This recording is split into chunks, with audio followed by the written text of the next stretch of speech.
Yeah. Welcome, everyone, to the Oakland Center for Spiritual Living. I'm Reverend Ellie Hutchinson. I'm a staff minister at OCSL. My pronouns are she and they, and I will be your host tonight at our Wednesday night Oasis service. Oasis is a time and a place where we come together as a community to be spiritually nourished and refreshed midweek. Most Wednesday night services build on the theme from the previous Sunday, sharing in a sort of satsang style science of mind principles and practices with the intention that these gatherings be informal and intimate and interactive. Our annual theme at CSL for 2024 is a grand rising, and our monthly theme for August is unstatus quo. Last Sunday, Reverend Sunshine Michelle introduced ideas inspired by this week's theme, the truth about wholeness and disability. And tonight, our speaker will continue the exploration of that same topic. If you're new to our community or watching a recording, please visit our website at oaklandcsl.org, click on the I'm New icon, and look at the lower left-hand corner of that page to submit your email address. And once you do, you'll start receiving our newsletter, the Village News, once a week. It has not all, but almost all the information on what's happening at our center in the coming weeks. So before we get started with the talk, please mute your microphone. And when you mute, it will improve the quality of our recording and the transmission. And you can leave your camera on if you like. One additional note, CSL with its monthly themes for August is asking us to go outside of our comfort zones and address various topics that may cause some discomfort for some. If you find yourself triggered or very uncomfortable and would like to stay for a few minutes after the service to receive a short prayer from me, which could be an individual prayer, it might turn into a group prayer, just stay on after the service. And please stay tuned through the end of the service to hear several important announcements. So our speaker tonight is Sabrina Boulis. Sabrina has been involved with religious science since 2019. Prior to that, she graduated from the San Francisco Theological Seminary in 2014 and trained as a chaplain. Currently, she works for the Lighthouse for the Blind and Visually Impaired as an adult program specialist. So thank you in advance, Sabrina, for being our speaker tonight.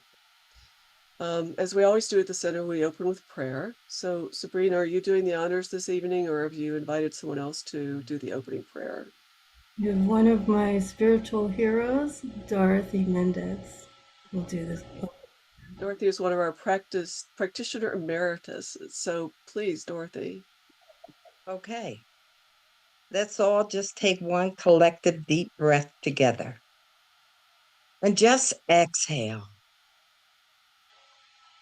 Just be right here in the presence of the One, knowing that there is only one life, and that life is the life of God. And that life is the life of each and every one of us on this call, right here, and those who are on their way.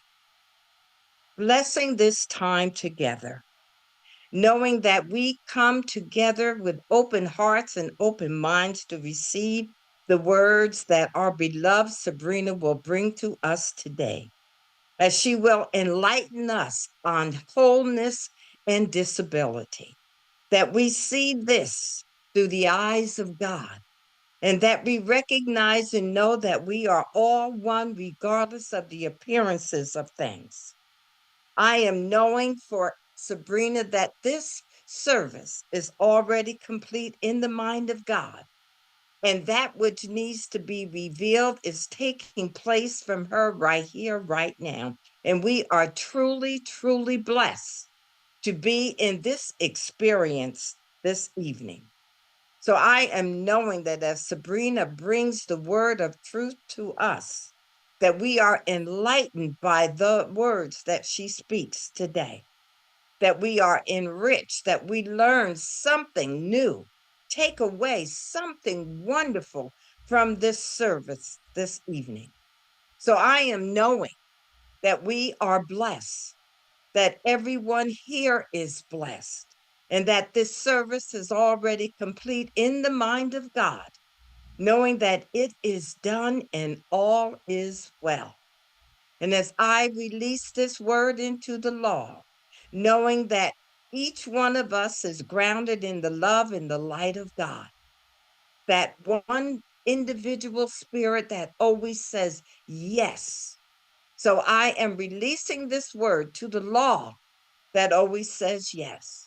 I let go, I let God, and together we say, and so it is.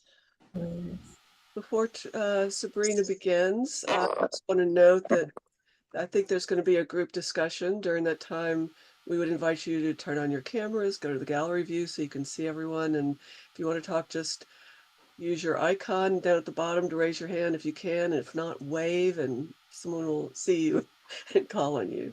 So Sabrina, please.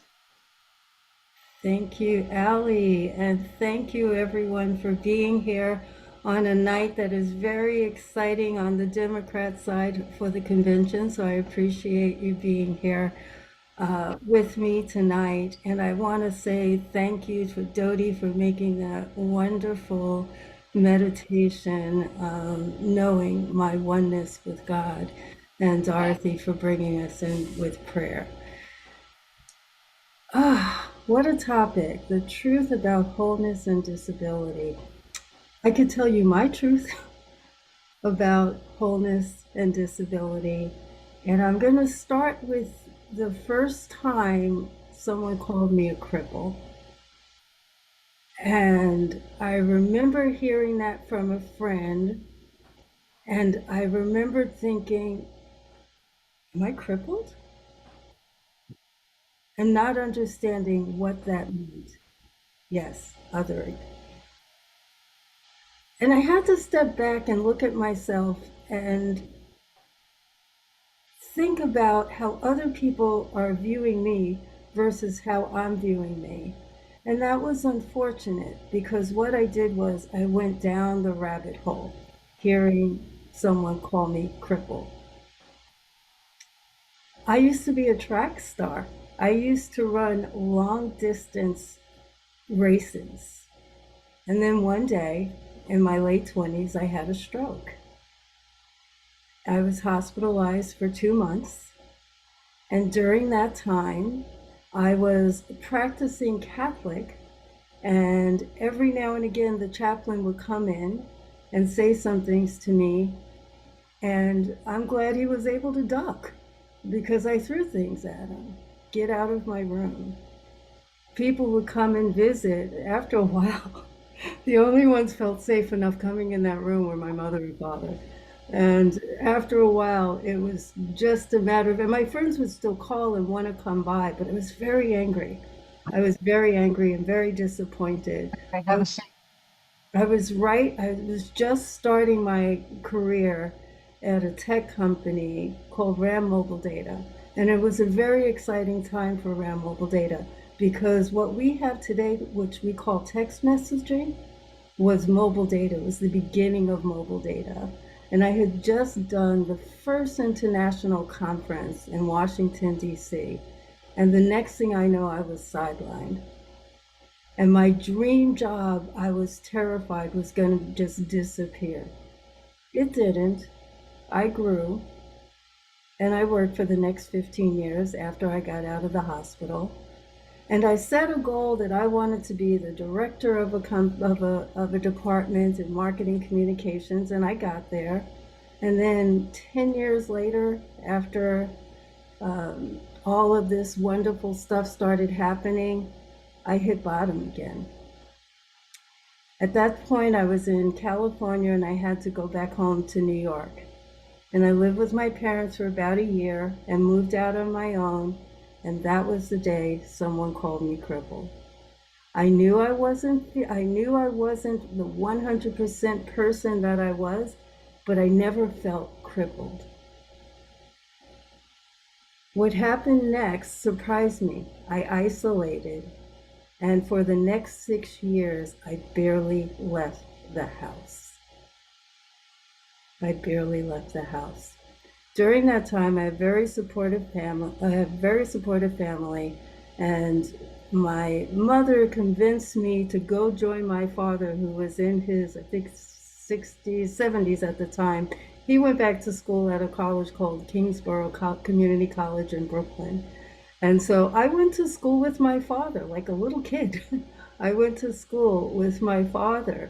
But this was, I know now, me being covered by God, getting me back into working with people and trying to come out of my isolation. During that time, I met a woman, I can't remember her name, but she walked with a cane.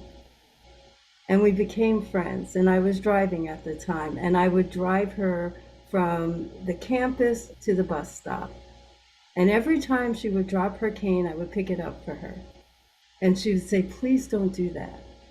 Please don't do that. But I kept doing it because that was right. That felt right to me. And one day I did it, and we were in front of a bunch of people, and she yelled. She let loose on me. I told you not to do it. And again, I can't remember every word, but I'll tell you, I just started crying. I was so hurt and discouraged. I just started crying. I was more impacted about how I felt and had no idea what me picking up the cane and helping her was like. It reminded me of what Reverend Sunshine Michelle was talking about at the service this past week in terms of letting people be who they are. And these are lessons that I'm learning as I work at the Lighthouse as well. During that time that I had the stroke and I was in isolation, I was still Catholic.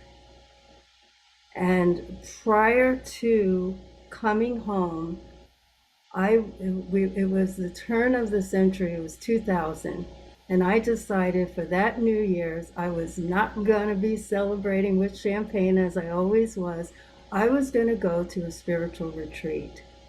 I don't know why I was ending up at a spiritual retreat, but I went, and it was in San Damiano, and I went to the San Damiano retreat, and at that point, at the end of the retreat, the priest asked us to write down what we need to be forgiven for.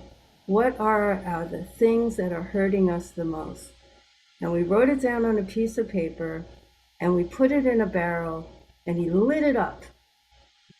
And all of a sudden, I was absolved of everything that I've ever done in my life. And I felt good, and I felt powerful, and I felt whole. And I went to church that next week, and I couldn't wait to tell my priest, and this was in Newark, California, how excited I was for my new wholeness and my new absolution. And he turned and he looked at me and he said, that doesn't count. That doesn't count. You have to go through me to get to God. You have to go through me. That was my last day as a Catholic for a very long time. I heard what he was saying. I was raised with that belief, but there was something inside me that said, this is a lie. This is a lie. What it was, I had no idea, but it would take almost 20 years to figure it out. But that journey took me a long way. It took me through being called crippled. It took me through lupus and scleroderma. It took me through Stargardt's, which I have now, and that impacts my eyes, and I'll explain that a little bit more. But more than that, it took me through looking for God. I did not know I was looking for God. So I left the Catholic Church and I tried to be a Baptist. What's this look like? What's this feel like? Oh, do you sing? I like those songs. And I would sing along, and that was really great. Then when I came back to California, from New York, then I went to a Pentecostal church. Forget it. That was it. That was it. That was like spirit was all over the place. And all of a sudden, I'm raising my hands. And me, I'm a conservative Catholic where we kneel, we get up, we kneel, we get up, we say thank you for, Now I'm dancing and I'm screaming and I'm doing all of these things and I'm closing my eyes. And it was that feeling. I felt so good. What is that feeling?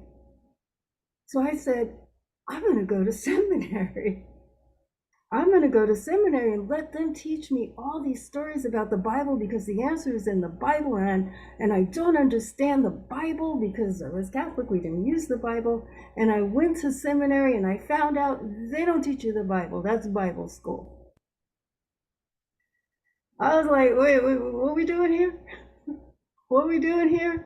And so I'm there and I continued. But what I learned was that all of these different people had different versions of God. At one point, when I was in training to be a chaplain, I had to write a theology of service paper. And I remember the first time I wrote this theology of service paper, it was like really, really long. I feel so sorry for my supervisor, but as you can tell, everything in the kitchen sink was in this service paper. But I started it with that story of that kindergarten teacher watching her student draw a picture and her asking the student, "What are you drawing?" And she said, "I'm drawing a picture of God." And then she said, "Nobody knows what God looks like." And this little kindergarten girl said, "They will when I'm done." That story stuck with me for years because I wanted to know what I thought God looked like. And so I grew up thinking God was this big white guy with a beard and a really long pointer finger that would always damn me whenever I did something wrong. Fortunately, I stayed the course and got to a place where that's not what God looks like. Do you want to know when I really found out what God looked like? It was last month. It was last month. I went to this beautiful conference in Unity Village in Kansas City, Missouri. And it was the people of African diaspora of New Thought.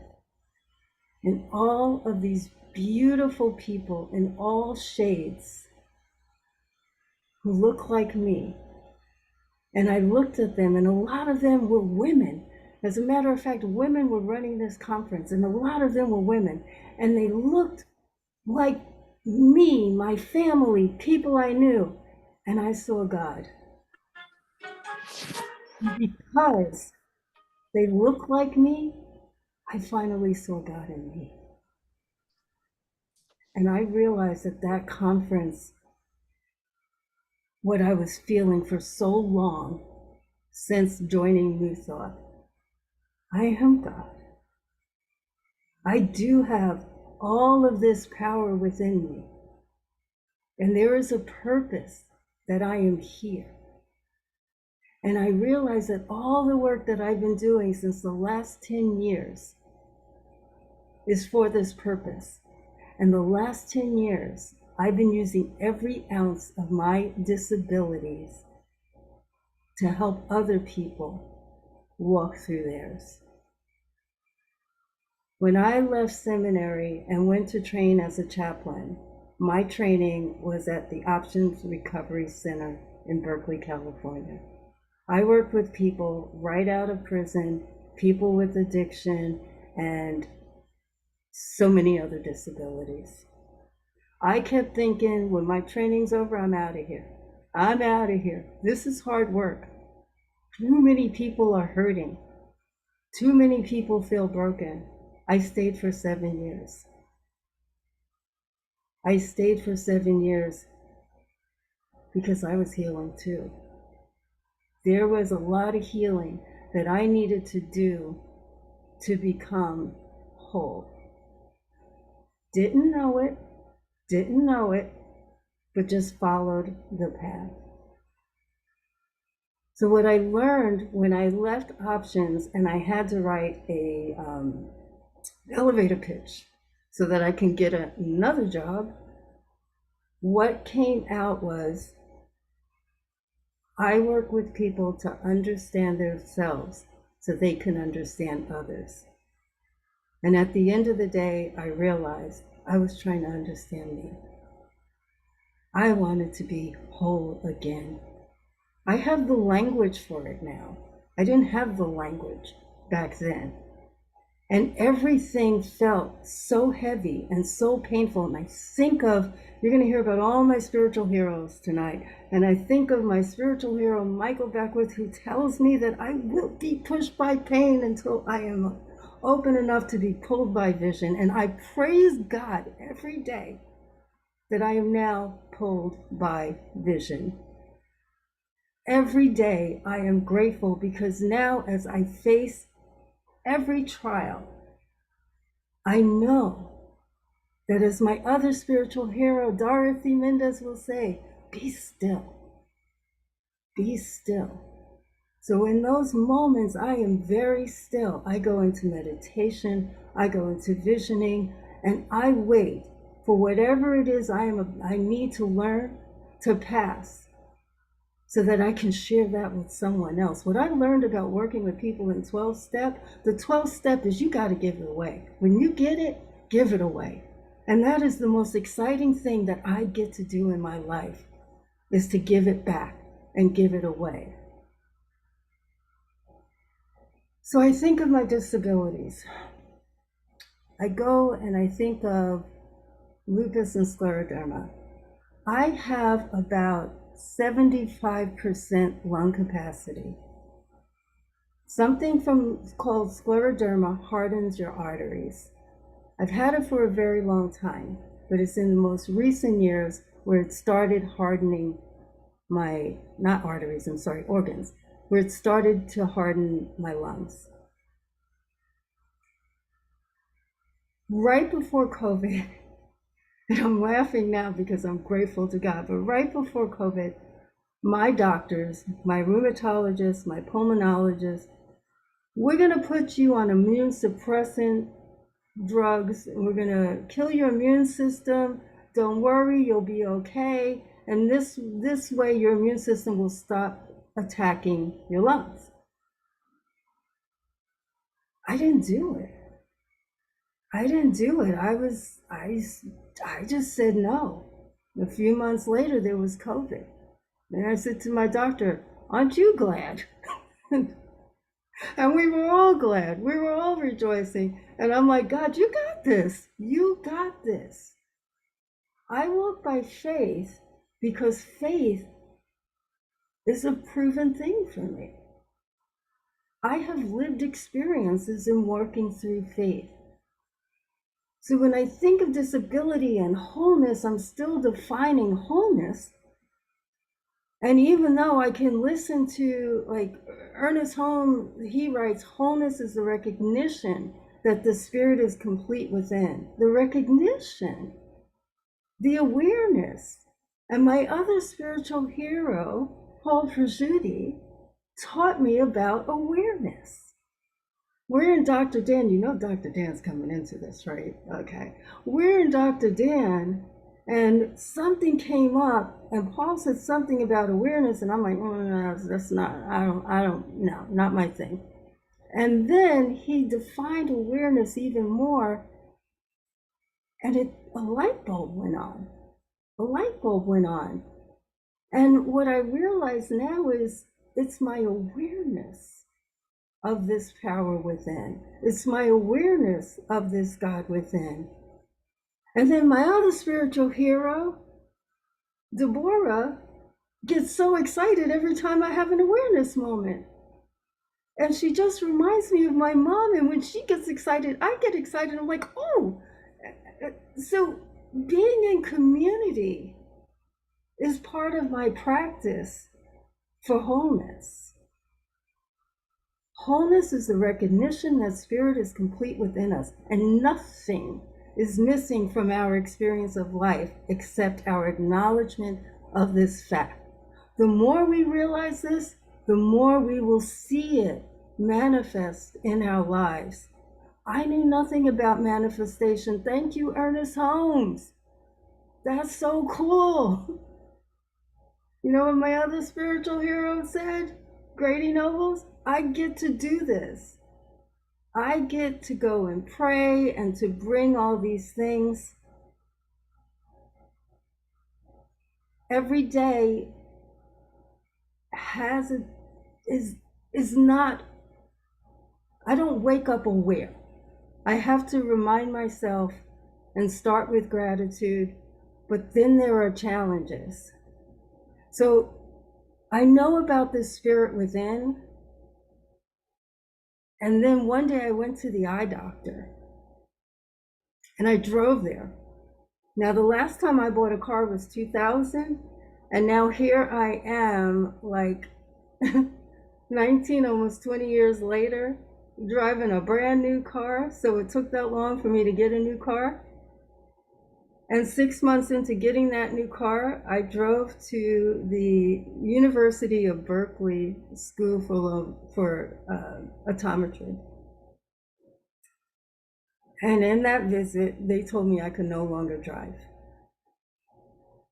They told me that it is very dangerous for me to drive because I can't see contrast.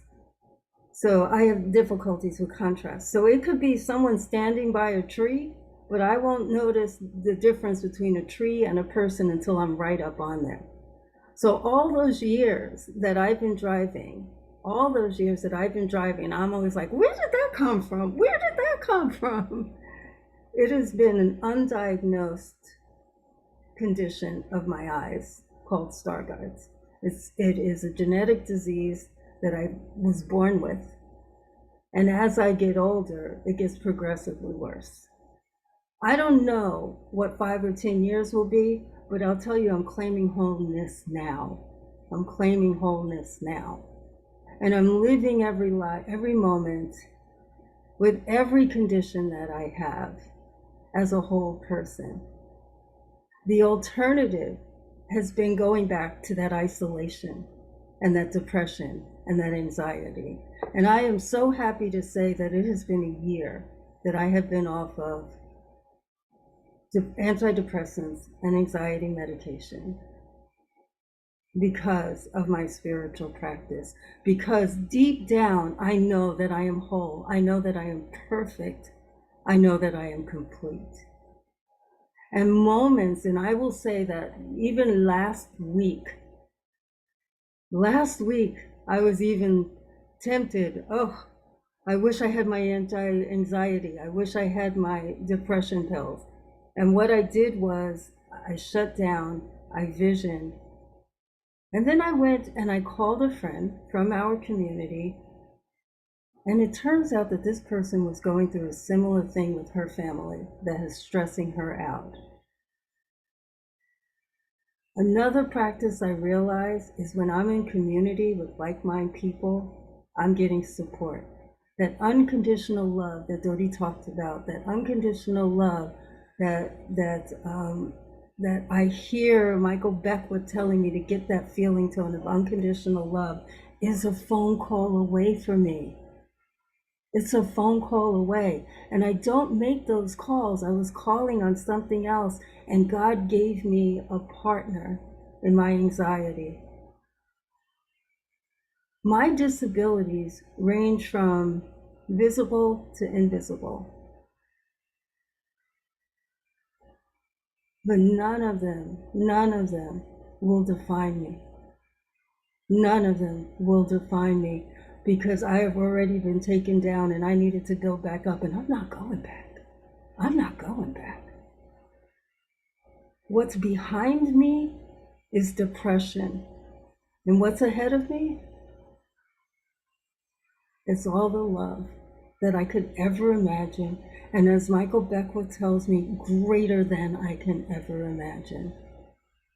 And knowing this, things are becoming greater than I ever imagined. I now am at the Lighthouse for the Blind and Visually Impaired. How did I get there? I was actually with, because of my other disabilities, the Department of Rehabilitation. And that is a place where they sent me to the Lighthouse for employment immersion. This was before my eyes changed. So it was an employment immersion program.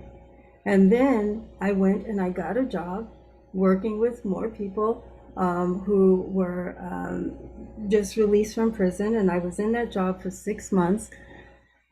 But it was very far to drive to.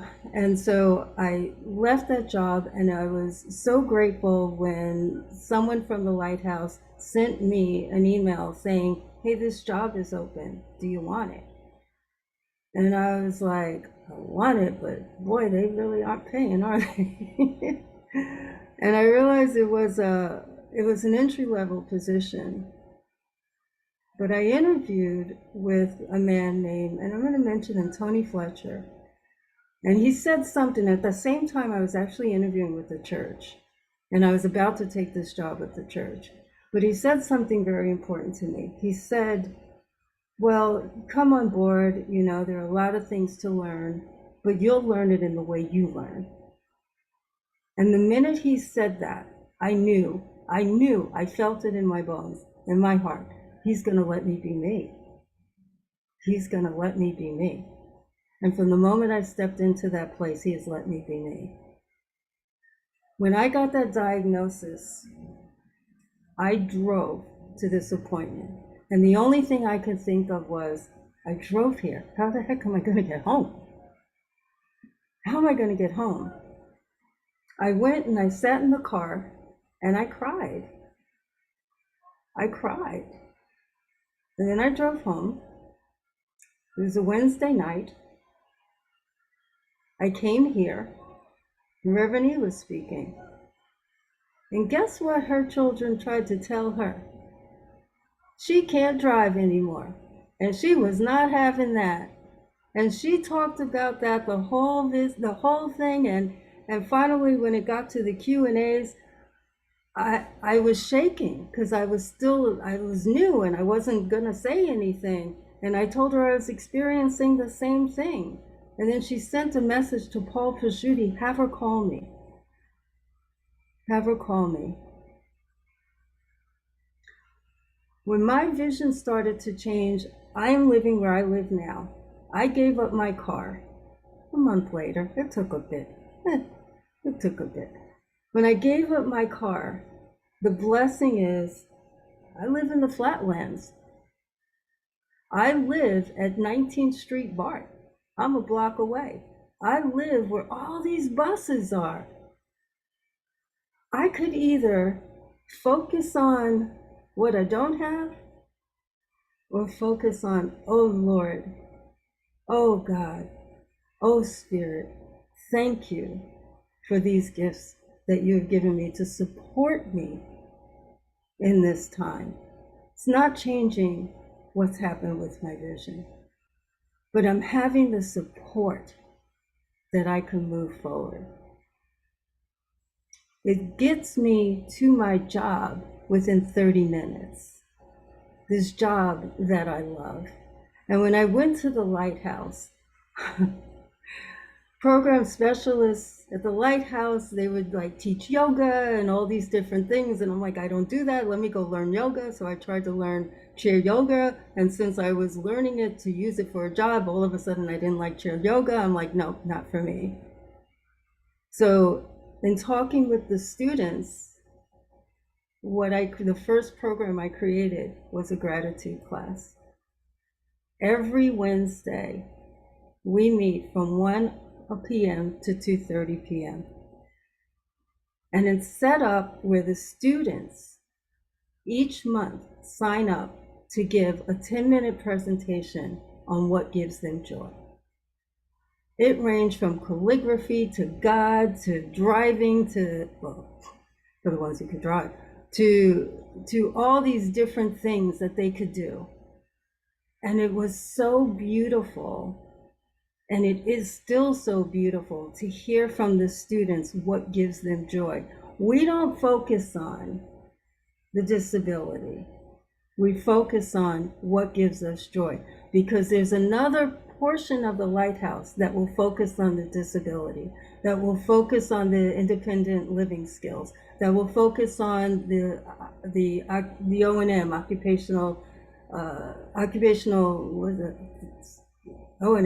occupational mobility, sorry. And then we have support groups. But I get to focus on what gives you joy. Also creating another program, which is called, it's multicultural event that's gonna come in September. And again, it's gonna meet, we're gonna discuss the intersectionality of our cultures and our disabilities, and focusing on what is working in our lives. So when I go to Daniel Lee Morgan every Monday through Friday that I can be there, these are the things that keep me going. I think about Muslims who pray 5 times a day. I get it now. I get it. Because I understand that for me to stay connected to spirit, there's some work that I get to do in order to do that. Dr. Daniel Lee Morgan emphasizes that wholeness is about recognizing and embracing the inherent competence within each individual. And Ernest Holmes has said also that a disability is an individual expression of spirit. Let me tell you, going from that Catholic priest that said, you got to go through me, to knowing that God is within me and I could do it, I feel like a big girl now. I feel all grown up with a childlike joy. That childlike joy that I wondered, why did Christ always talking about a childlike joy? It's meeting spirit without all of the things that people say. You're crippled, you're this, you're that. None of that matters. None of that matters. You know why? It doesn't give me anything. It takes away from me. And I'm learning that I have everything that I need within me to meet all of these challenges that I have with disability. What are some of the challenges? I can be really angry at times. I can be really mad. I stopped saying, why me? But that's where I was. Why me? I can be really afraid. And I can be really self-conscious. So I started writing letters to fear. I started writing letters to doubt. I started writing letters to anger. And most recently, last week, I told it, night-night, just like Steve Curry. And what I end these with is, thank you, fear. I release you. Bye. But I wrote the love letter and I told fear everything that I wanted to share.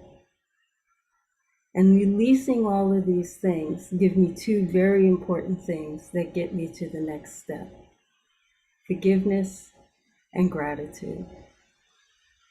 One of the things that Reverend E said during her talk was I needed to forgive someone.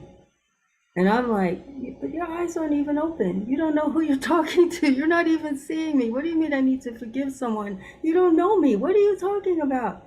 And then I talked to a practitioner. I'm like, what was she talking about? And it was like, I'm not holding any resentment, which I'm sure I was. But that person said something very important. She's saying you need to forgive yourself. Forgiving myself and not blaming myself for my disabilities was a very big step for me. I blamed myself for the stroke. I blamed myself for the lupus, the sclerosis, all of these different things. I blamed myself when the Catholic priest told me I couldn't do what I did. But forgiveness, the forgiveness work helped me let go of all of these grievance stories that I've had against myself and others. And then moving to gratitude, and this is why I teach gratitude, is I know that I have challenges, but I know that staying in gratitude,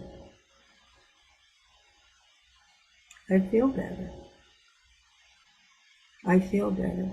And enduring the spiritual practice and being in community with all of my spiritual heroes, I'm okay. I'm okay. Forgiveness, gratitude, being in community, and being in service is what works for me. I'm complete.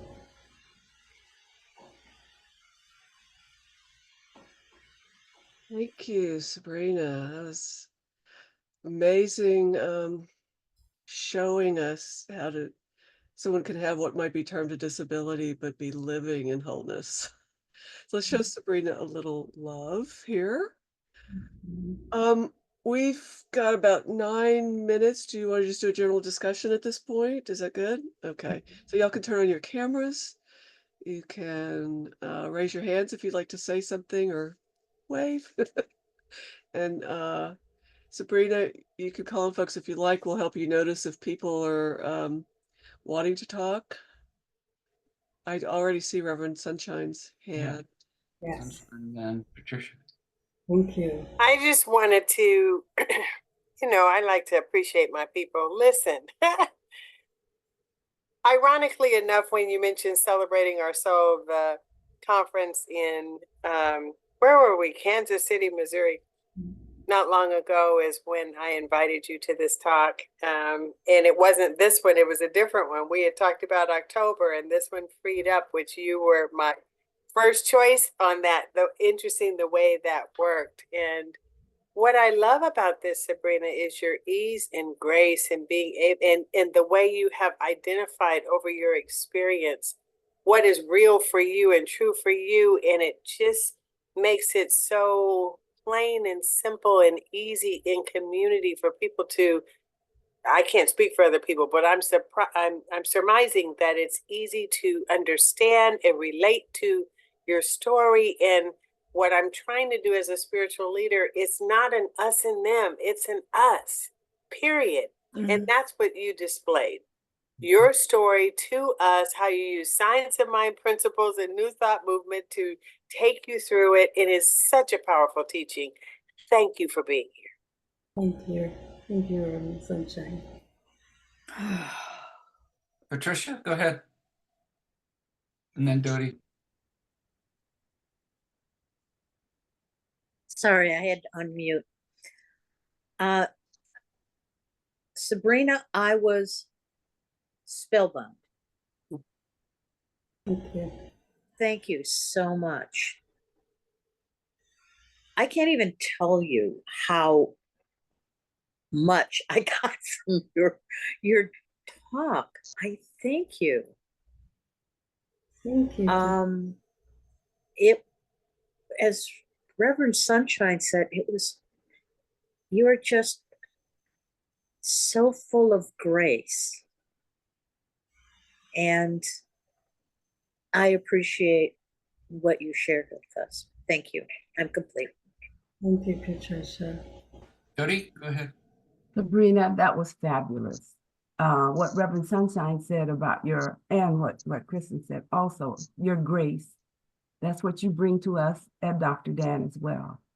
And the strength that comes from it is soothing. So the challenges that you've had, and to be able to speak of them in the way that you have, it makes us see the growth that you've experienced. And it was a very, very good presentation, because actually, and I said it earlier, I wanted to go to the DNC. So, but I'm here because I support you, and I wanted to support you. And I'm so happy I came. You were fabulous. Thank you. Thank you, Dodie, and thank you for being here. Great. Reverend Ikea? Thank you so much, Sabrina.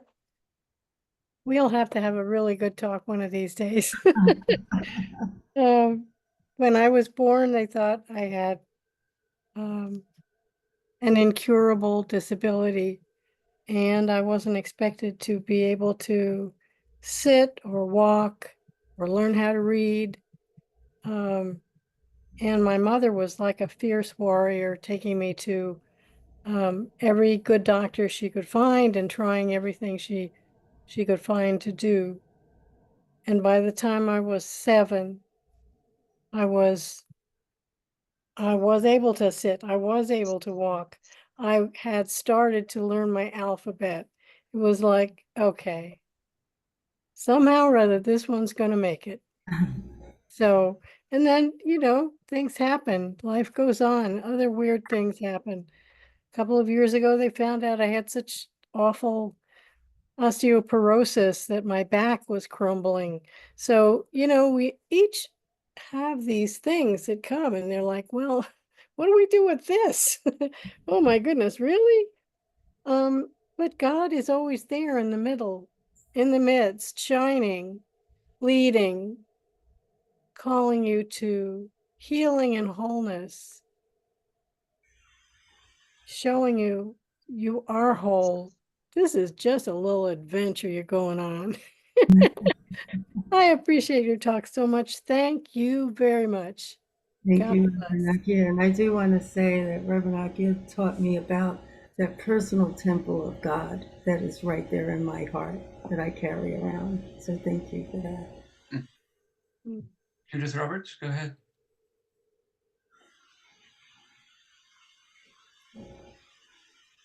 You're muted. Oh. I said I loved your talk, and I'm so glad that I skipped the DNC Oh, to hear your talk. Oprah was speaking while you were, and I thought this has got to be way better than Oprah. oh. And I can hear Oprah anytime. And I wanted to tell you when you opened and said you were going to talk about your disabilities, and later you said some are seen or one is seen and one is unseen. I didn't know you had any disabilities. I mean, I just didn't know. I'd never noticed anything physically, and I just so appreciate your sharing your story and your journey and your challenges, and also speaking about some tools. This tool of writing a letter to fear and writing a letter to what was the other one? Doubt and Yeah. anger. Doubt and anger. Anger. I've never done that, and I thought that sounds like a really, really good tool. And I just appreciate the whole thing. It was beautiful, and I know this was your maiden voyage, and it's just beautiful. Thank you. Thank you so much. Thank you. Yeah. Regina, Jeff? You're muted. You're muted. Yeah, Jeff wants to talk. Sabrina, this is Jeff. I just wanted to say that I really appreciate your bridging for me, the Lighthouse and Oakland Center for Spiritual Living in a way that makes sense to me. I work also at Lighthouse, as you know, and do technical work there, and often feel that there's a side of service that I do, and not particularly mindful of spirit as I'm doing it. So I appreciate your example of how you do your work at the Lighthouse, and appreciate the ease with which you delivered all this. So thank you, Sabrina. Thank you so much. And I will say, yes, Jeff is one of my coworkers. And I just want to say, Regina and Jeff, when I saw you come on, I really almost cried. I was really grateful that you came on. Thank you so much for being here. Mm-hmm. Right. Thank you. Dorothy, go ahead. Sabrina, you rock. That's all I have to say. You rocked it, sweetheart. And we are so happy and so full. God is good. And we're just blessing you and hoping this is not the last time we hear from you on our Wednesday night services, okay? Amen. You're awesome, sweetheart. And I'm glad that I'm here and not at the DNC as well. I beat And Oprah. I'm glad you had a wonderful time with us at Kansas City, because we just enjoyed you as well. So we'll all be together again, okay? I'll see you on Dr. Dan. See you Love on. you, sweetheart. Love Thank you. Thank you. I called Dorothy at 5:30. Pray me up. Well, she came through. You Came were right. through. You're muted, Allie. Allie, go ahead. There we go. Let's give Sabrina some more love. That was wonderful. Thank you. Hey, I almost hate to end this Love Fest to move to something as mundane as announcements, but I would remind you all that the announcements just talk about other activities where we can experience the same kind of inspiration and oneness. So tonight's announcements, let me get to those. All right. Our first announcement is a little bit of a trigger warning and an invitation. This Sunday, August 25th, Reverend Teresa Gardner will be speaking on, yes, sex. She is planning what will be perhaps an out of our comfort zone, yet really thoughtful talk on next week's theme, which is let's talk about sex. So the meditation starts at 10 and is followed by the service at 10:30. On Wednesday, August 28th, at the Midweek Oasis, join Reverend Teresa again for a deeper conversation on the same topic. The meditation is at 6:30 and the service is at 7 on Zoom. So as you did tonight, go to oaklandcsl.org and click on services and scroll down to the Zoom link. As we've been doing during the month of August, when the CSL themes invited us to address certain challenging topics, we plan to have a minister or practitioner on hand during both of these talks in the event that any person feels the need to step out and receive a brief prayer and just decompress a little bit. So you're also invited to join our community in our 2024 daily community spiritual practice using the Abundance Book, a 40-day prosperity plan by John Randolph Price. Today we're on the 34th day of the program using the fourth affirmation in the book. So follow along daily in the order that the affirmations appear, remembering that abundance is not just about money. It's abundance in every material and spiritual form it can take. The Diversity Circle is meeting Friday, August 23rd at 7 p.m. on Zoom. And this month's topic is differences in inborn temperament. So you can join by going to oaklandcsl.org and select groups. You want to join the growing movement of My Election Intention, 100 Days of Mindful Practice, running from July 28th to November 4th. This program, created by CSL Minister Reverend Dr. David Alexander, invites you to tune out fear and tune in vision with 10 somatic healing principles based on the book What It Takes to Heal by Prentice Hemphill. So all you have to do is text JOIN to 470-784-0250. I think I did that right. To receive brief daily inspirational voicemail messages. So by the way, these are a wonderful way to start the day. They're fabulous. That voicemail that appears at 7 a.m. every morning from Atlanta will be a calming and inspiring message for the election season, not a telemarketer. And if you'd like to hear the previous messages, you can go to myelectionintention.com and look for the previous recordings tab. Our nonprofit partner for August is the Women's Daytime Drop-In Center.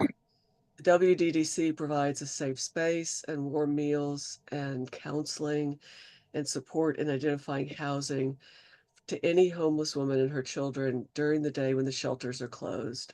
WDDC serves an average of 400 women and children every month. Many of their daily activities, including cooking 2 warm meals a day for families, are performed by volunteers. So visit womensdropin.org for more information. And they're also requesting donations for their year-round supply needs. So please place their donations in the barrel located in the foyer of the education building by the end of this month. And a detailed description of what exactly they need is located on the donation barrel. And thank you in advance for your donations. Some of you may want to mark your calendars for Quick Start class on Saturday, September 21st and 28th, coming right up, 10 a.m. to 12:30 p.m. This Science of Mind Basics class is a requirement for anyone who would like to be in our next group of new members, and also serves as a refresher in Science of Mind principles for everyone else. Spirit Treasure Bookstore is having a store-wide sale, 40% off all books and 30% off all merchandise. It's like they've just lost it. Gone nuts. Please go to the bookstore tab on the website for more information. Since we can only cover so much in these announcements, you can also visit csl.org to see what is happening in our Centers for Spiritual Living global organization. You can also visit our website at oaklandcsl.org and sign up for our weekly newsletter, The Village News. And remember us, if you're on these sites, to follow us on Instagram, YouTube, and Facebook for special updates. While you're there, please like and subscribe to Oakland Center for content that you can only get if you're a subscriber, and also so that others who might be interested in our center can find us more easily. Our slide right now is highlighting our contact team. So these are all the folks that you can contact and how to get hold of them if you need something around the center. And moving from that, we want to really focus on the gratitude we have for these folks and the tremendous amount of time, talent, and treasure that they give to OCSL. And in that spirit of being grateful, we want to move into conscious giving now. It's a good time to remember the words of Eric Butterworth, who said, "Keep centered in the feeling of thanksgiving. Your thanksgiving is more than a response to what's happening around you or to you. It's a celebration of truth, which becomes an assurance of blessings." So in a spirit of thanksgiving, please follow along as I read the giving affirmation. Or if your mic is muted, you can read along. Joyously I give with an attitude of abundance, knowing that as I give, I do receive. And so it is. If you'd like to submit an offering tonight, please find the donate icon on our website's homepage. And once you're there, you'll find various ways to give: credit card, check, mail, Zelle. I think we might even have we do have a QR code on there already. Okay. And now we'd like to show some appreciation for others who have offered their time, talent, and presence, particularly tonight. Our speaker, Sabrina Boulis, gave the fabulous talk, inspiring us to find our own wholeness, no matter what is going on in the circumstances of our lives. Our meditator, practitioner Dodi Cheney Fernandez, and the folks who did our opening prayers, practitioner emeritus Dorothy Mendez, and Grady Nobles. We always like to thank the ministers who were present this evening. I think that was Reverend Sunshine Michelle, and also our staff minister, Ikea Param. I would like to thank particularly tonight's tech team, because they've been enormously helpful. Peter Gum, Alice Herndon, and Alice Knudsen. Behind the scenes always is our tech team lead, Peggy Cotton, and creating a lot of what into tonight's program, Steve Carter, our administrative coordinator. And finally, I would like to thank all of you, because your presence is what made tonight's program possible. And with that, we would like to move into our closing prayer. Well, That's before we go, we would like to thank you. Was this your maiden part as well? You did a wonderful job. my maiden voyage on Zoom. I did it a couple of times in person, but it's not the same. Wonderful. And it's been a long time. So yeah, this was fun. Thank you very much. And Grady Nobles is doing our closing prayer. Are you ready, Grady? Can you hear me? Can. Okay. All right. If you would please take a deep breath and remember you're being breathed by God. And this power and this presence within me and within you, and it's all around all of us, I'm declaring now is a joyful time in my life. I'm experiencing expanded loving in relationships and harmony and joy and peace in people. And there's a bench in the courtyard that someone has donated that says something like keep on keeping on. And yes, keep on keeping on because the best is yet to be. And so I'm glad to be in the world right now, experiencing all the joy that's going on. As I turn within now and just give thanks for the gathering today and the wonderful comments and talk by Sabrina, I'm turning within to remember who I am. I am a unique expression of the infinite mind of God here on purpose to expand the universe. So I chose to come to this physical plane for some reason. I knew in my soul that I would experience life in a way that no one else had. And so I have something to contribute, even if I don't fully recognize it in this present moment. I breathe in the air. I live in the beauty of the day, and today was gorgeous. And I know that there are billions or there are trillions of cells that are doing exactly what they're supposed to do in order to keep my body functioning. I trust the process of life. Those trillions of cells are points of consciousness that not only know their perfect function, they are made of infinite intelligence and automatically ask for what they need to keep my body healthy and functioning well. I choose to relax my mind, release old habits and thoughts that are getting in the way of that perfect dialogue between my cells. I know that I am in the right place at the right time, doing the right and perfect things, and I give myself credit.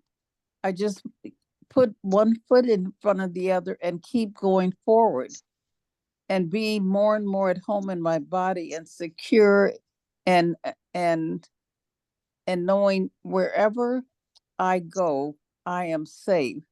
So I'm feeling thank you, Sabrina. I'm feeling a physical sense of safety that I haven't felt in a while. So I'm completely accepting myself just as I am and the joy of who I am. And I'm positive and confident. Energy surrounds me and precedes me as I go forward in life.